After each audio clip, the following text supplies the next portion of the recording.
Hello folks, and welcome back to the channel. My name's Jason Rouse, and today we're going to take a little bit of a look at some of my top 10 Uilleann Pipe recordings. So this is a bit of an interesting one. There was a friend of mine actually asked me if I would do something like this, and I was like, no, I'm not going to fall into that watch mojo clickbait hole for Uilleann piping, but I thought it would actually be a quite good one because a lot of these sort of recordings are the kind of things that I like send off to my students whenever they're sort of getting into the pipes, and it actually, I think it gives like a nice broad idea of different sort of piping styles and the kind of thing that you should be listening to. They're mostly solo piping. I think there's one or two in there that are like ensemble piping, but maybe I'll explain those as we go. But yeah, whenever you're sort of getting up into Uilleann piping, you should be spending as much time as possible like listening to other pipers. Solo piping is like the best way to do that. And even if you're like sort of new to the instrument and you don't know all the techniques and things like that, it's a really nice thing to do, just to listen to the different styles, different pipes, and then whenever you come to actually understand what they're playing, learn the techniques and all that sort of thing, you'll be like, oh, that's what that is, or oh, that's what that is, and it'll make your journey a lot easier, and you'll have a better idea of where things sort of sit and fall into the tradition, and it'll help you on your way to being a piper and having your own sort of voice within the instrument. So I guess it's not really like a traditional top 10 where these are like, ranked to the top of the pops. This is the best one at the top. It's really just my own personal opinion on this sort of thing, but also it's the kind of thing that I think that you could listen to and have like a bit of a wide breadth of like the type of music that's out there for the Uilleann pipes. And I've decided to keep it just like commercial recordings.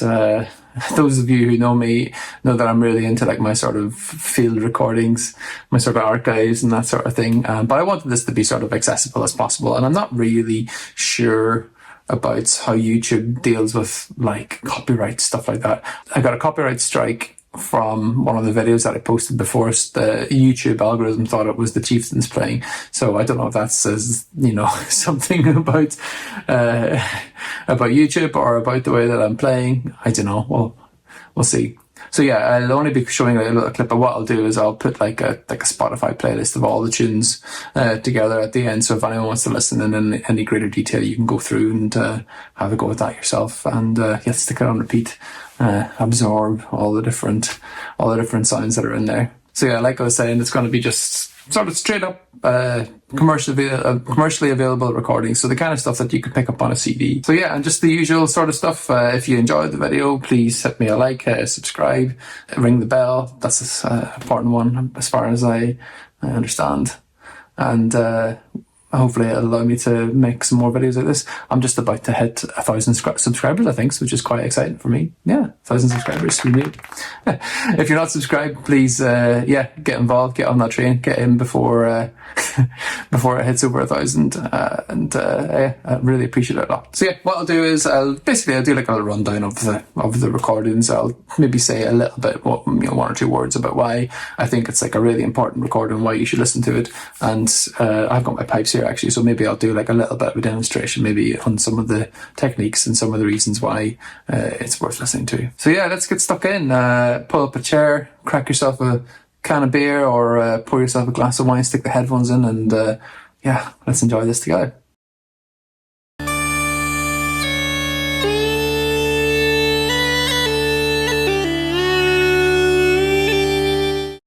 So first up is, it's kind of a cop-out really for me, because, well, we'll see in a second. I want to talk about Ronan Browne's recording on the Drones and Chanters. So there's two Drones and Chanters albums, and actually I think I've only got the original one here, but I'll talk about this in a second. But yeah, basically the two Drones and Chanters albums. There's one which has like some fantastic piping from the, I think it's the 70s or the 80s.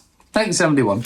So 1971, Claddagh Records, Drones and Chanters, and then there's a more recent one from, I think it's the 90s. I'm going to say it's the 90s. So the original one has like Tommy Reck and Seamus Ennis and Willie Clancy, and we'll get to those guys in a bit. But the one I want to talk about today is Ronan Browne's recordings on that, and he did a fantastic version of Port and Bookie, and it's probably the one tune that sort of followed him around all these years, and everyone like wants him to play it because of this fantastic recording. And I kind of have a horse in this race because these are the pipes that Ronan used to record with, and these are like my daily driver as far as like concert pitch pipes go, and I'm very happy, very privileged to actually have them and play them all the time, and they sound fantastic. And on the recording, they are just going spectacularly. They are crispy. The chanter is one that Peter Hunter made in the 80s, and it's known as the Banjo Blaster, and it is super skinny. You can probably see it there, how skinny the chanter is, but it has like tone for days, and it's like a good volume, really out there as far as like sound goes, and a very, very weird, very unique chanter. It was actually based on one of Ronan's practice chanters that he had when he was playing growing up that unfortunately got stolen from Peter's workshop. But this is a copy of it, and it's absolutely incredible. Yeah, massive holes, massive tone. And yeah, there's certain characteristics of this chanter that you'll hear on this recording, such as like those really weird E's. Like the E's are kind of, you can play the E's on these. You can play the E's on these. You can play the E's on this chanter with like a finger off, and it gives you like just this finger here, and it gives you a really weird atonal kind of sound. And you'll hear Ronan playing that in the recording. It's absolutely fantastic. Just a real masterclass in how to get all these different sort of sounds out of a chanter whilst being under like 100% control. And I suppose an interesting thing about those recordings that Ronan made on the set as well, he only ever reeded up the top two regs, so you only ever hear the tenor and baritone regulators going. The bass reg, apparently I'm the first person to put a reed in it, and it's a very lovely bass reg. It is, but it really is like, you know, these this top two rows, excuse me, are on that recording, and it's just like a really nice like a mixture of the two regulators on there. Like he'll start on the D regulator and then jump onto another one and then up to another one and then keep going up and down, and yeah, finishing up with some of the top row as well, which not a lot of people play, but you'll hear it on this recording, and it's fantastic. It's just a really nice, beautiful recording, lots of control in there. Maybe I'll give you an example of how he plays the E. Still there? Okay, so yeah, he plays the E's like with this finger off, but also lifting the chanter off the knee.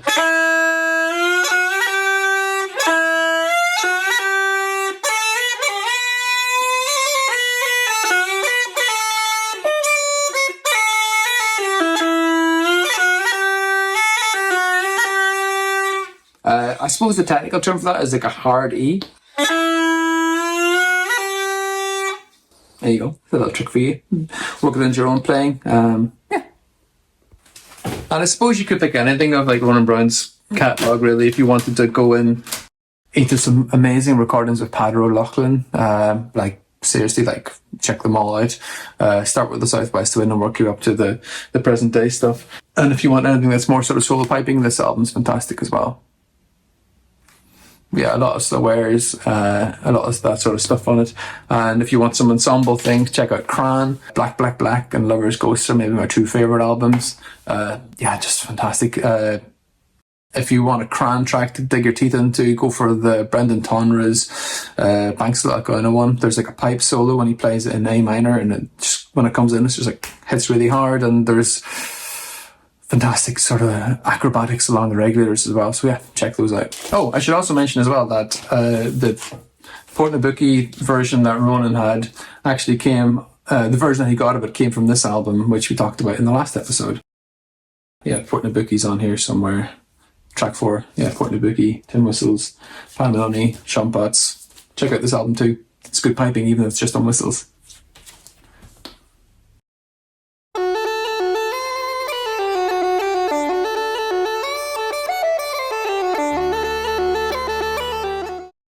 Okay, second one. Those of you who know my piping maybe aren't expecting this one, but I'm going to say Davy Spillane, Atlantic Bridge.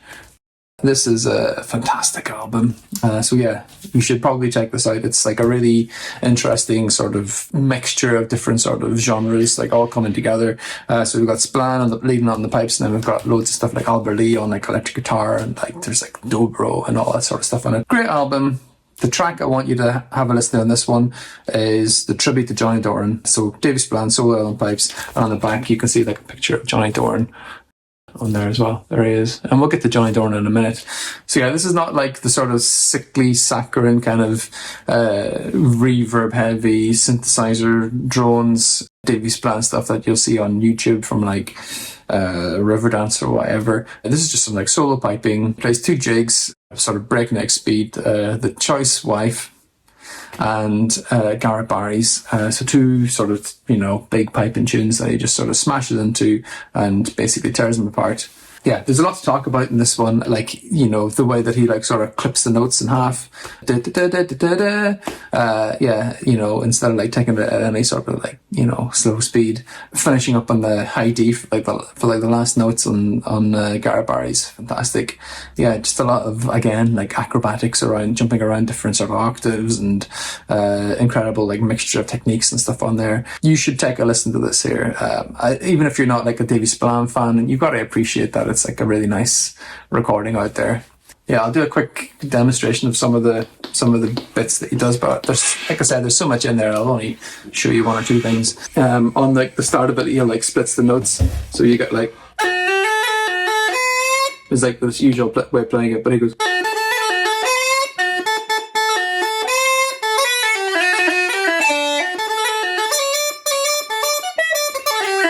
And those of you who know me, like, this is not how I would play the tune, but just, it's interesting if you're into that type of playing, try and, like, appreciate the nuance rather than going for, like, the crazy, like, slides and all that sort of stuff that he's really known for.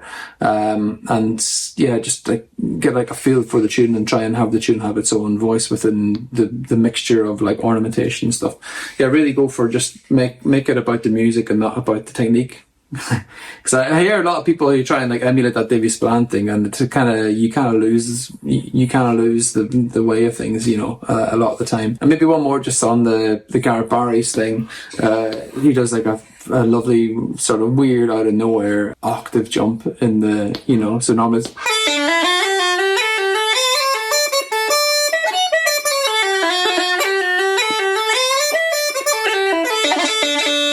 And he goes and does like a really crazy octave thing in that, which is, yeah, it's just really lovely.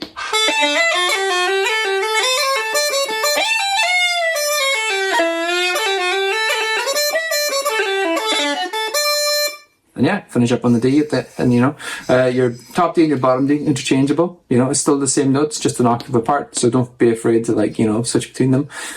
It gives it a bit of variety. Yeah, so bottom D to top D, or even the other way around, is really nice as well. Cool.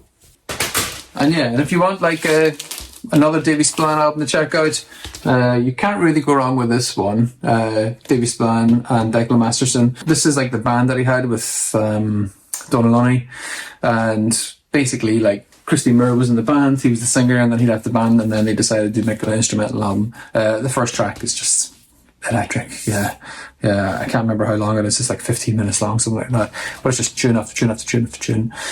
Yeah, starts with a lark in the morning, and yeah, just lovely playing. If you want something a bit more traditional, not many people know about this album, and especially if you're not massively into like that sort of Davy Spillane thing, you might have let this one slip you by. This is Davy Spillane and Kevin McLachlan, Forgotten Days. It's just pipes and fiddle the whole way through. Actually, there's a really nice version of Portnabucco on this as well, so you should check that out. I'm a massive Davy Spillane fan, even though it's not really in my piping repertoire. Like I don't play like Davy Spillane, but I do really appreciate his music. I've actually got a Japan exclusive Davy Spillane release, The Deep Blue Sea, very rare. So yeah, Spillane, check him out, top piper.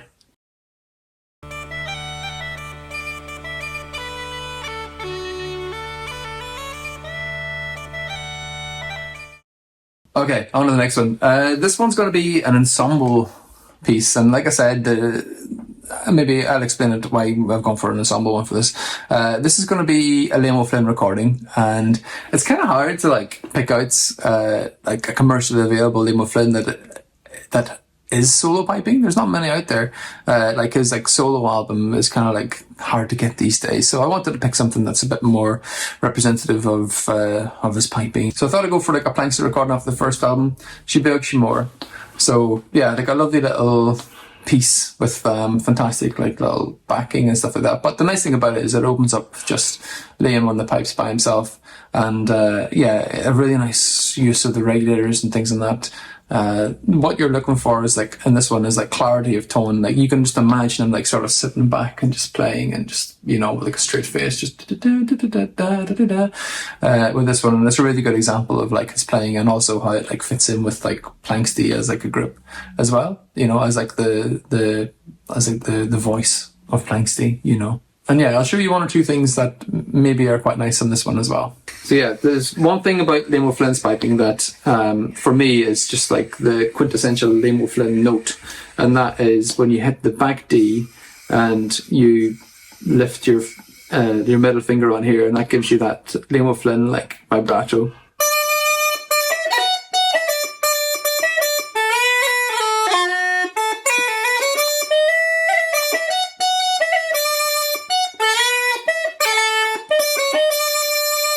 Yeah, so that's what you're looking for. That sort of, you know, sort of singing Liam O'Flynn, Leo Rowsome style, sort of, you know, beautiful. Yeah, beautiful vibrato. I'm not a big fan of vibrato, generally on Uilleann Pipes, especially not on airs, but just on that tune, you know, you kind of got to go for it, haven't you? And yeah, the other one that almost made this list, I think, is his version of the Fox Chase. And again, just like I think it's like 9 minutes long of just like of a descriptive piece. And I'm a big fan of descriptive pieces in Irish music, and they've kind of gone by the wayside. And it was really nice to see Liam O'Flynn had like taken on this one, like, and created like a whole orchestration around it as well, which is absolutely beautiful. And yeah, again, he's like a piper that's really well known for working within an orchestra as well. So yeah, check that one out too. What album's that on? Oh yeah, it's on Out to Another Side. So check that one out as well. Yeah, again, like a great recording, but just it's not solo piping, but it's still it gives you an idea of Liam O'Flynn's unique sort of style. Oh, I should probably point out as well, there's another version of She Beag She More on here, and this is like Planxty's like first single, I guess, Three Drunken Maidens, which you should 100% check out. It's kind of hard to get, but if you know anyone with a copy of it, or you can track down a copy of it on eBay or whatever, it's really good. But yeah, there's a different version, different recording of that on the other side. Mysterious. Slightly different arrangement. Still prefer the one that was on the Planxty album, but it's nice to have, you know, two versions of the same sort of thing from the same sort of time.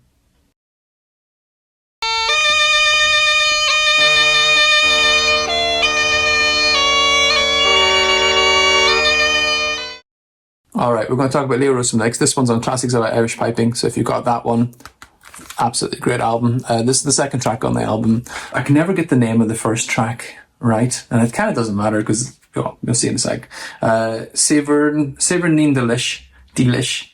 I don't know where that one came from. It's kind of a weird, maybe a weird anglicization of a tune or whatever. But yeah, the main hitter on this one is the second tune, which is Clare's Dragoons. It's a song that's been turned into a tune, or a song air, but it's like a march, and it just basically has like Leo at his like absolute peak. Leo is always really good at doing marches. It might be his like Protestant heritage creeping through there. I don't know, but yeah, just all the big sort of Leo sounds that you'd expect. You know, really big regulators, beautiful singing notes for the air at the start, and then when it kicks into Clare's Dragoons, it's just like, yep, let's go. So yeah, this tune's been like a big part of my repertoire since like hearing it. I'm just like, yeah, I've got to learn it, got to get in there. Absolutely cracking tune. And the big thing about Leo's piping is his like sort of like regulator playing. So if anyone's into regulators, you can try this. It's actually tricky enough to do, rather than just like holding them like we had on Liam O'Flynn, you know, when he'd hold the regs and then jump between them or whatever, you know, nice sort of melodically during the tune. But yeah, I'll try and maybe show off some of that. So yeah, it's hard to talk about Leo Rowsome without talking about like regulators. If you don't know Leo, he kind of like reinvigorated pipe making and playing. He started making pipes around the 20s. I think his first set he made was 1922 or 23, something like that. And basically, yeah, kind of like changed the face of Uilleann piping. A lot of like the famous pipers from like the sort of 60s, 70s, 80s, whatever, would play Leo Rowsome sets or chanters like Liam O'Flynn and Paddy Keenan and Paddy Maloney and all those boys. But yeah, the big thing about it is like, you know, just like the regulators.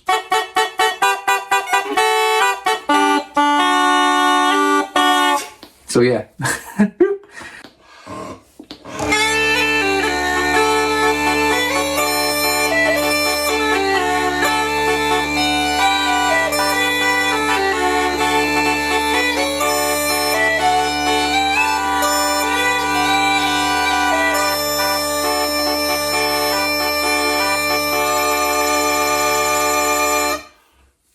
Something like that. And yeah, there's loads of like Leo Rowsome stuff out there. That's just one album. There's another one, King of the Pipers on Claddagh, and then there's lots of other little recordings out there. Nick Uilleann did a really fantastic release a couple of years back. It's like a big like DVD box. The Master Recordings, I think it's one that they had. It's basically like a load of like odd and haired sort of like performances and stuff from Helena Rowsome Grimes's own like personal recordings, and yeah, it's fantastic. There's another one that's kind of like that, which is he plays Leaving Them On and then goes into like a slew of marches, like just like bam, bam, bam, bam, bam, one after the other. Worth checking that one out as well.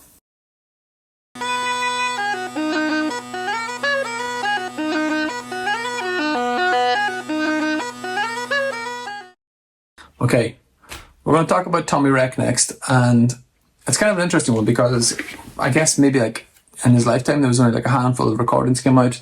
The most important one, I guess, is The Stone in the Field, which you should 100% check it out. I almost put a few different recordings from The Stone in the Field in this list, and it didn't make the cut, and I'll tell you why in a second. But yeah, that album's fantastic. It was recorded in Paul Brady's apartment, I think. But basically, with that recording, it's like Tommy Reck, he just had his pipes like reeled up and he just like blasted away, tune after tune after tune, absolutely fantastic. No regulators. And Tommy Reck was a fantastic regulator player. If you've listened to any of his like less well-known recordings, like there's a couple of nice interesting tapes out there where he's like, you know, just like playing around at home, and he's like really, really good on it. So this recording I've chosen for this one maybe sort of shows off the regulators a bit more, but also it sort of highlights his like individual approach to piping. I'm actually going to talk about what's on the Drones and Chanters. And so this is the original Claddagh Drones and Chanters. And again, yeah, you should own both these records, or at least listen to them. They're fantastic. The Tommy Reck one, the tune that he's most associated with, I guess, is The Scholar, or maybe The Trip to Duro. But this one I'm going to talk about, Top It Off, which is on here as a slip jig, but it's actually a single jig, which is kind of an interesting time signature as well. It's the kind of tune that I absolutely, I can get behind. It's a really odd time signature. It's kind of like, I think it's like 12/4 or something like that. I can't remember off the top of my head. But yeah, it's kind of like a little bit like real time signature. But you should listen to Tommy Reck because his piping style is like so interesting and intricate. Like it's you know, it's very, he's a fantastic, maybe like the most like tight like player on this whole list, and by tight I mean that he uses like he stops the chanter a lot, and he does it in such like a rhythmic way. And with this tune as well, like you'll hear some like lovely regulators, the kind of regulators that I like aspire to, like to get to like that sort of like playing and using them like in that sort of like rhythm. But yeah, he plays like a flat set, and I'm not going to swap out to a flat set for this, but just to show you, like the thing that you're listening out here for is the silence in between the notes. And it's a bit of a cliche, but you know, you the way he like stops the chanter between those notes, you'll hear it on the other recordings as well if you like listen through and go a wee bit deeper.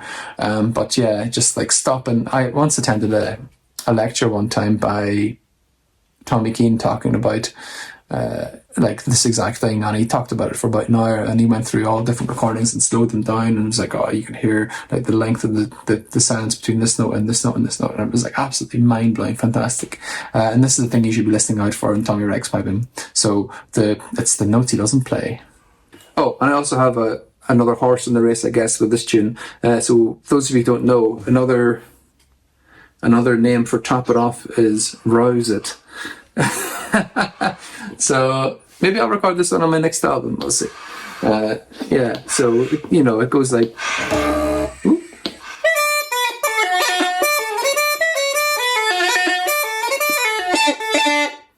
And those two D's at the end, bump bump, Those are really important, and you can go into hours about why they're great. But if you're playing this tune, it doesn't normally make sort of rhythmic sense to put them in, but you can't play it any other way now that you've heard it. So yeah, and yeah, the gap you're listening for is before that F roll.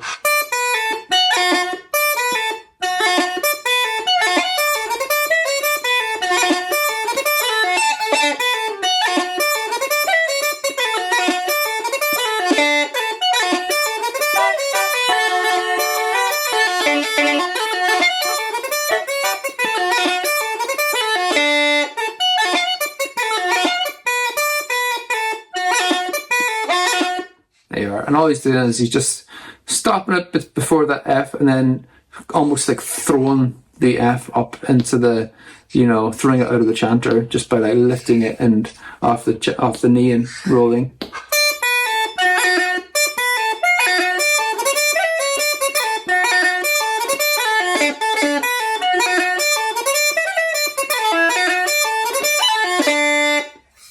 Lovely stuff.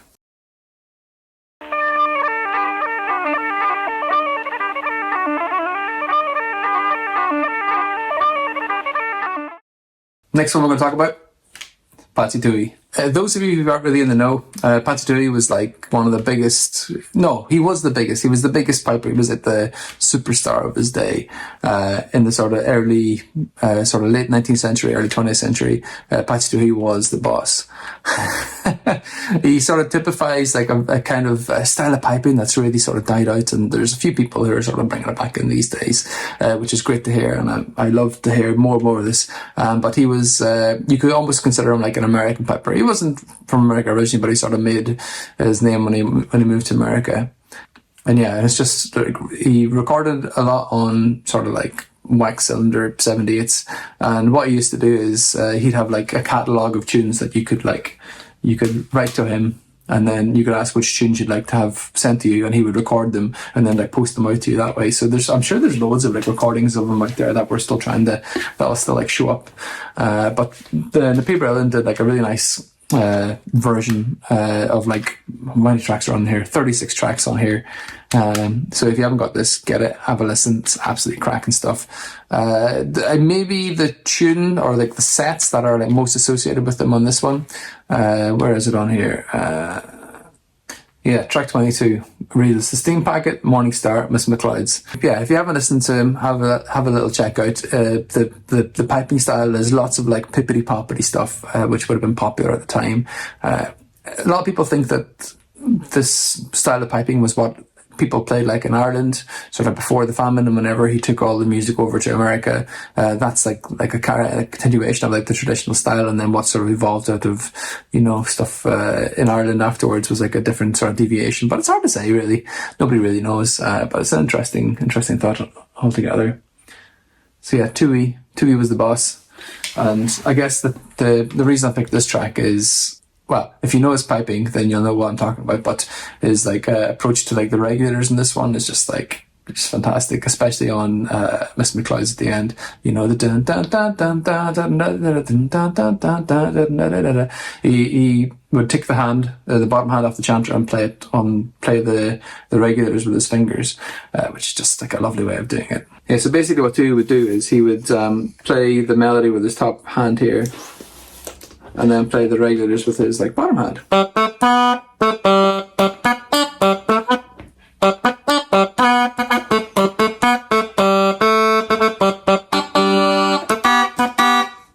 Yeah, kind of like that. Oh, and another really nice thing that he does that very rarely I hear people do, but in this version of it, of Miss McLeod does.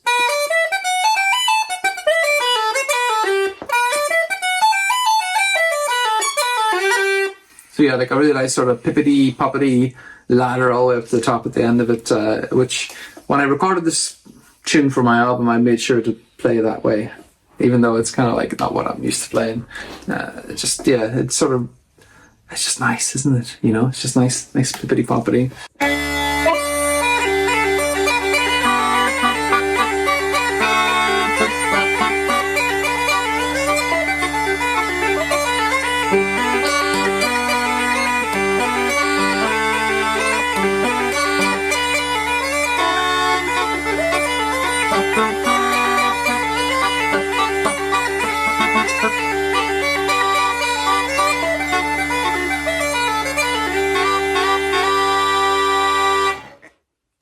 That gives you an idea.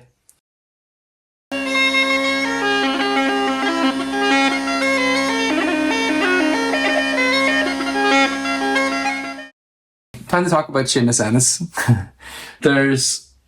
It's difficult to pick like one tune, really. I mean, if I had to go for one recording, maybe it would be like a Merry Blacksmith,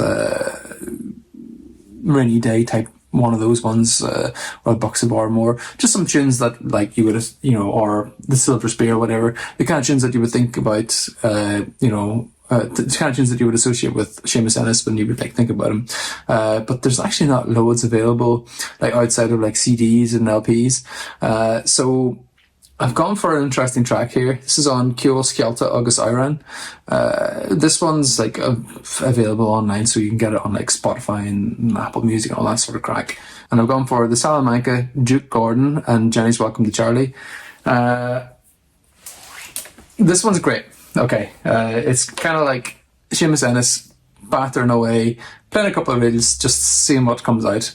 And the Salamanca and Lord/Duke Gordon or whatever, he kind of gets like a little bit mixed up and muddled, and there's bits that sort of copy over from each other into it, which is, it's always good to see, like you have like your sort of piping heroes out there, and they can make mistakes as well, so they can do it with style, which is an important lesson as well. So yeah, this one's great, and it just gives you a bit of an idea into Ennis's piping, like as a whole.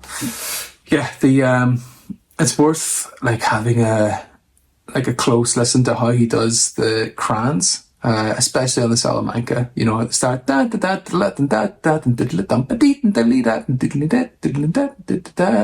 he does it in such like a way that's kind of like it's synonymous with his piping. It's like it's called the Ennis cran. It's like a little bit of a like a bounce on like the bottom notes. I'll give you a bit of an example. What to look out for in a second, but yeah, think about when you listen to this here. Think about his like beautiful sort of like regular accompaniments, or the bounce that goes along with it.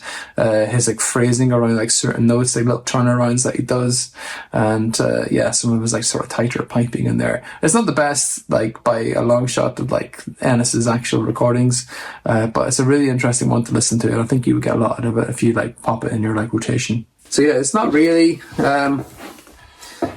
a tutorial kind of video, but normally you would do a cran by like sort of shaking these sort of fingers on like a D, and it gives you like a roll on the D. So that's like a cran. I'm sure there's other videos out there maybe explaining how to play it a little bit better, but the way Ennis does it is he does it with like a little bit of a bounce.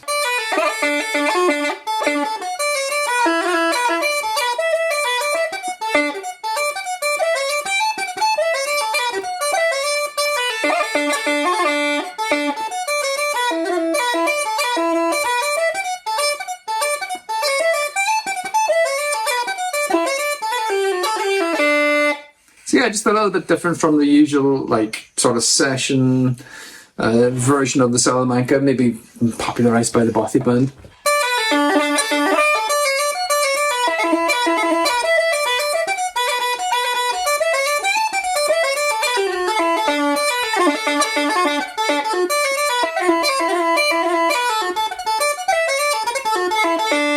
And then just kind of mixing it up with like Lord Gordon's and all kinds of weird stuff in there. So yeah, just and then of course, like Jenny's Welcome to Charlie at the end. He does like a really lovely like it's called like a ghost E, and that's where you play like, it's kind of like an E flat really, but it's like a really interesting sort of tonal variety, like a little shade on that note.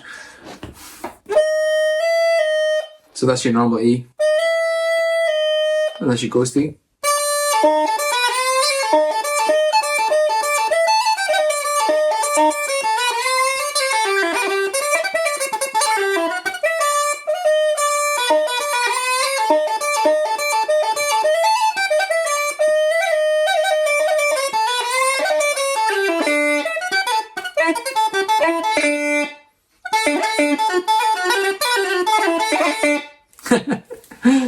There you go.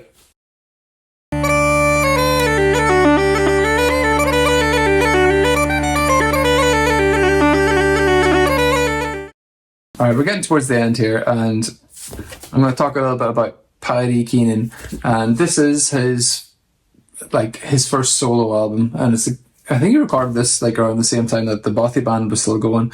The track I've chosen from that album is Colonel Fraser and My Love's in America. This is just like sort of peak Paddy Keenan. You know, he's really in there. He's just like in the zone, just blasting away, just, you know, working that sort of Johnny Doran sort of sound and magic. And with Paddy Keenan, there's loads of tunes that, you know, I could have picked there loads of albums. I could have picked, you know, any of the sort of Bothy band stuff or some different tunes on other solo albums, or even one you might want to look into. This one is his version of the high level hornpipe on this. He makes a little mistake on that. If you listen closely, see if you can like spot the mistake. Actually, I need to get more engagement here. So if anyone spots the mistake on the high level hornpipe, write it in the comments. Yeah, those with the keen ear, or those who know the recording will know what I'm talking about. It's very hard to spot, but if you're listening properly, and you should be, you'll pick it up. But basically, like, his version of Colonel Fraser, My Love is America is just like top level. Yeah, it's just like him blasting away, just like flying through all the different techniques and different notes, just like popping all those sort of Johnny Doran stuff, but with his own, like, you know, Paddy Keenan touch on it. That's the thing, like a lot of people try and like emulate other pipers, but it's kind of difficult to do that properly and like have your own sort of unique voice. And with Paddy Keenan, I think, you know, and again, he's like the kind of piper that I hear a lot of people like copying, and a lot of people miss like the point of his piping. And yeah, you know, like if you listen carefully, you can really like hear how he like gives the tunes space to breathe. He uses not as much like dynamics, but also uses it to his advantage.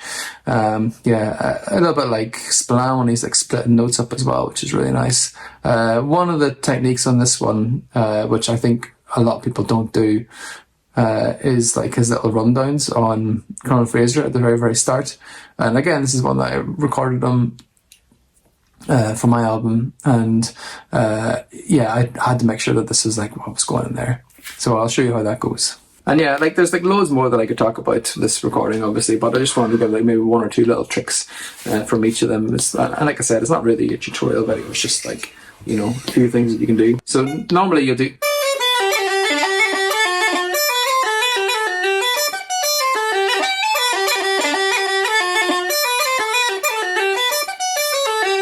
And what Keenan's did is...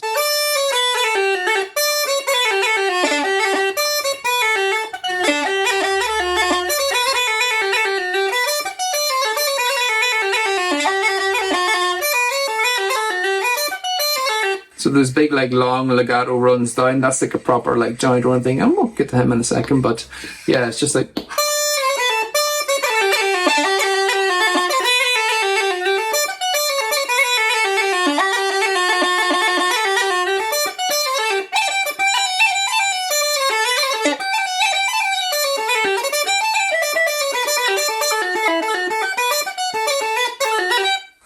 something like that.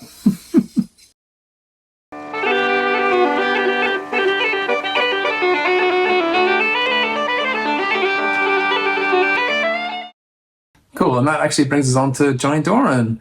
So there's only one album really of Johnny Doran, the Bunch of Keys, and that was like a series of tunes that he recorded in John Kelly's house in Dublin, and he just sat there and played and recorded, and the whole thing kind of was lost for a long time, and then it got released on cassette and then eventually on CD. So you should definitely check this one out and listen to the whole thing, like start to finish, absolute, you know, masterclass in Uilleann piping. You hear a lot of people saying like, you know, Johnny Doran, he's an open pipe or whatever, but what a lot of people don't really get is his like particular phrasing, his like little stops and starts. He's an absolute fantastic user of like stopping the chanter and staccato notes, which you kind of don't really expect when you listen to people who are like inspired by Johnny Doran or whatever. They don't do this sort of thing as much. So what I want you to think about when you're listening to this recording is like where he's like stopping the chanter, where is he starting it?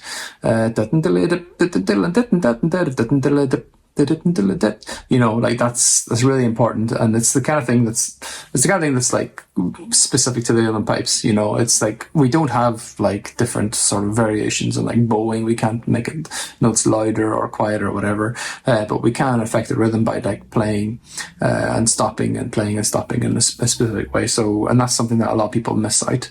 And yeah, just something that you want to think about whenever you're listening to this recording. The track I've gone for is, of course, a bunch of keys, and then he plays Rick's Paddy and then goes back into a bunch of keys again, which is just absolutely fantastic. Doran was like a busker. So like he was like making money playing pipes, and you know, if you've ever done busking, you'll know yourself that, you know, you'll start playing something and then people walk past and you'll play something else, and then people walk past and then you might as well go back and play the same thing again. I don't know, maybe that's what I'm thinking about, but other pipers did the same sort of thing. Maybe it was the style at the time to sort of play one tune and then a different tune, then go back into the original tune. Anyway, doesn't matter. So yeah, absolutely like stellar recording, the whole thing. Listen to the whole thing, and then listen to it again, and then come back. Doran was interesting. He actually played standing up, and he had like a little valve popper at the bottom, and then a little, almost like a little shelf built into his pipe, so he could play when he was standing up, and you know, to, you know, make himself a bit more visible whenever he was like piping. So yeah, I'll give you a few things to think about in this one. One is like, you know, how he like stops the notes in between, and how he uses like some of those like wilder, like weird sort of tones on the pipes that people try and like maybe like shy away from these days. But you need to like lean into it, you know. It's an interesting instrument. It's got its own, you know, palette of sounds, and you want to really make the most of all that. So yeah, you're talking about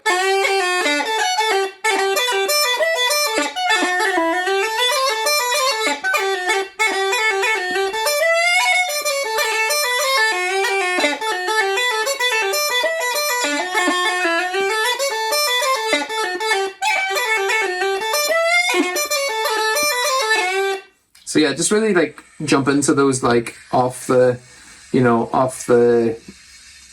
knee rolls on the F. And yeah, just get like a bit of a feel for like the sort of like,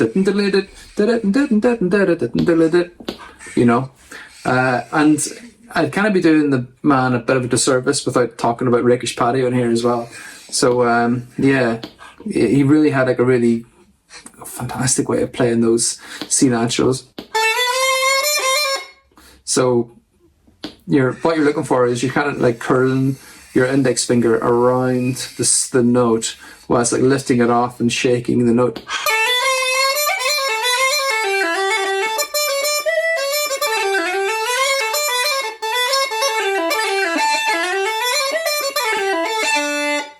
And yeah, just all the other like I said before, like acrobatics, you know.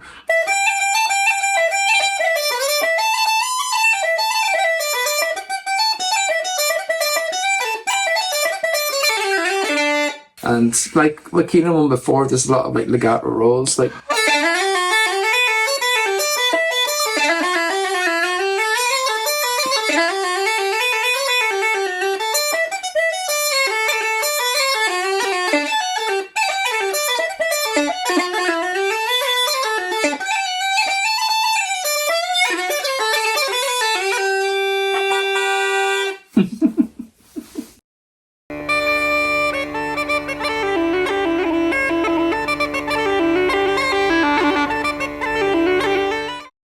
And so here we go, this is the last one. We want to talk a little bit now about Willie Clancy, maybe like my favourite piper of all time. He's has such like a wealth of like technique and rhythm and humour in his piping, which I think a lot of people kind of miss out and don't really reciprocate in their own piping. And it's something that I think everyone should listen to and just dig into Willie Clancy. He's got a lot to offer, and there's plenty of recordings out there, but two that I listened to a lot when I was growing up was the Willie Clancy Pipering Volume 1 and Volume 2. The tune I've chosen off this one is, well, it's two tunes. It's Jenny Picking Cockles and My Love Is in America. They're on the first one, the red one, Volume 1. And so Willie Clancy, this is maybe is a controversial opinion, but I actually prefer Willie Clancy playing concert pitch pipes than playing his flat stuff. And I say it's controversial because, you know, he's very well known as like a flat piper, but I think there's sort of a bit more it's a bit more devious. You know, he gets a bit more out there with his like concert pitch pipes, and he sort of takes more risks. And I think, you know, they don't always pay off, but it's worth it for, like, you know, just like what he's doing on there. So this is like maybe my favorite. Maybe my favorite recording of Willie Clancy. There's all the ones that you can check out, like the South. Sorry, no, it's called The West Wind. Is the opening track? Is it the first album? Yeah, The West Wind and Sean Reeves Fancy. That almost made the cut, but I think this one is nicer because it's kind of more out there, and he's just, like I said, he's taking more risks. He's sort of throwing caution to the wind and just having the crack. And yeah, like it opens up and there's like a little mistake on the first line, and he's just like, just keep going, you know, just power on through and see what happens. And there's some nice regulator playing there. Yeah, I'll maybe there's some things that's on this that are like sort of quintessential Clancy, and that is those sort of like wild C's and those wild F sharps. And if you know your jazz, these are like the blue notes. So yeah, like I said, there's loads of Clancy stuff out there. There's loads of like whistle playing as well, a fantastic whistle player. But yeah, check out those two recordings. I think are like essential, like required listening. And yeah, just stick them on, hit repeats. Yeah. Just when you're about doing stuff about the house, washing dishes, doing dinner or whatever. Non-stop Willie Clancy, that's what you want to be getting into your ears. And then whenever you come to pick up the pipes, you'll be like, oh, great. It'll like wear off, and you'll like have more of that sort of appreciation and more of a, you know, unique style about yourself. Okay, so this will give you an idea of the kind of stuff that Clancy was doing.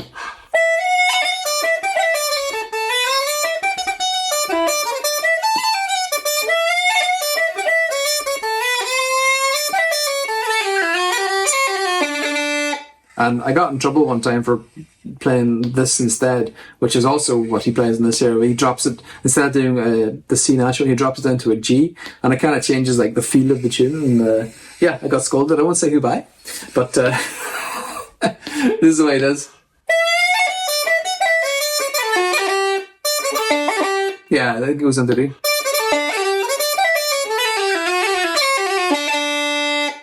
And he does like a lovely on the second tune, you know.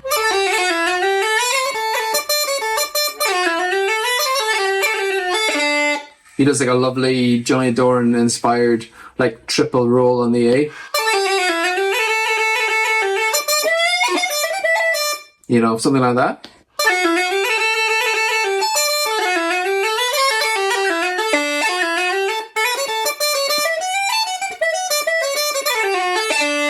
Yeah, just like lean into those like weird like atonal sounds. Just makes your piping so much more exciting, and so do more of that. Thanks all for watching, and if you made it this far, a big appreciation. I hope it hasn't been too clickbaity. I tried to make it more like, you know, like talking about the pipes and the tunes rather than be like, this is the top 10. Subscribe more. Whatever kind of usual nonsense that YouTube does. Hope you enjoyed it, and I'll put a link to a playlist in the description, and hopefully see you all again for another video in the future. Thanks very much. See you later.